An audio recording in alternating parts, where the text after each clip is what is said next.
प्रणाम। मैं किरण राजपूत आप सभी का स्वागत करती हूँ अपने चैनल में। तो आज मैं एक झूमर गीत लेके आई हूँ। आप लोग को जैसा भी लगेगा कमेंट में ज़रूर बताइएगा।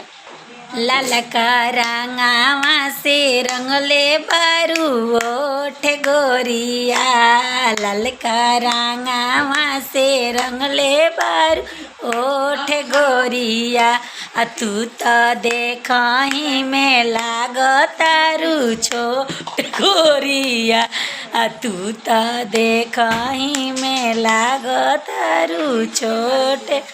एक दिन अइहा हमरा बारी अपना पापा जी के चोरी, एक दिन अइहा हमरा बारी अपना चाचा जी के चोरी। दुपहरिया गवै हला हालोट गोड़िया, दुपहरिया गवै हला ओठ गोड़िया।